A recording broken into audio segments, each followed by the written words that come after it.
कमलाकुचूचुककुङ्कुमतो नियतानुमितातुलनीलतनो कमलायतलोचनलोकपते विजयी भव वेङ्कटशैलपते कमलाकुचूचुककुङ्कुमतो नियतानुमितातुलनीलतनो कमलायतलोचनलोकपते विजयी भव वेङ्कटशैलपते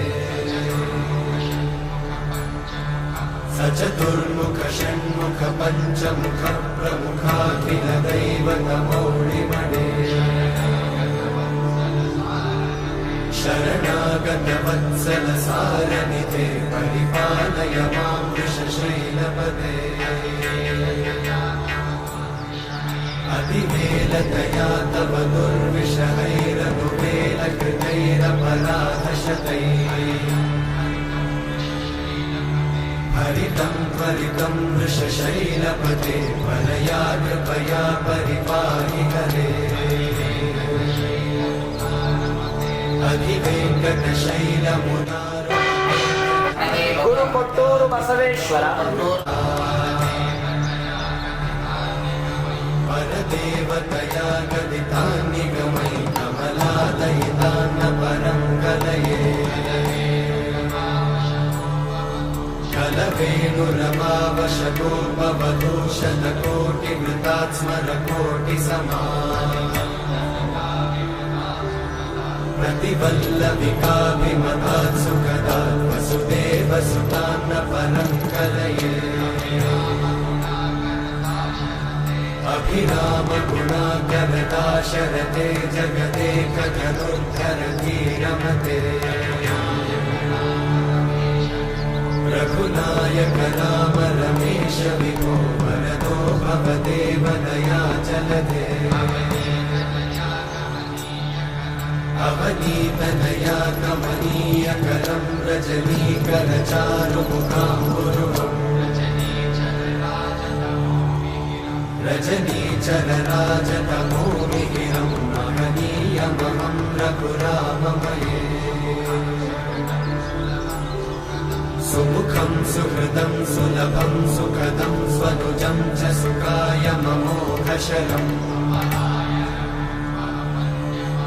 अपहाय रघुत्वहमन्यमहं न कथञ्चन जातु भजे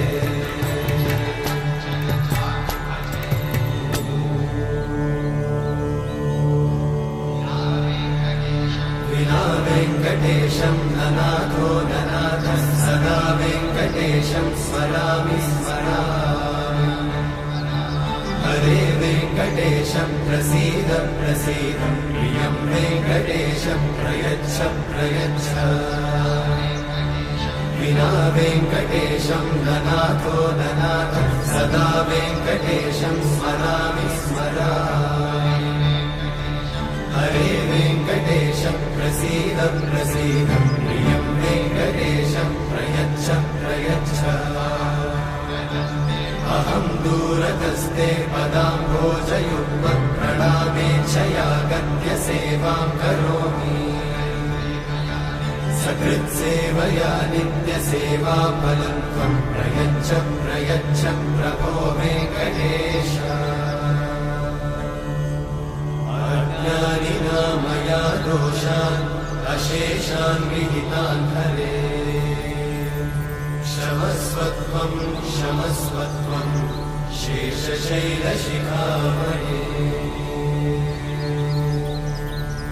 अज्ञानिना मया दोषान् अशेषान् विहितान् हरे क्षमस्वत्वं क्षमस्वत्वं शेषशैलशिखामणे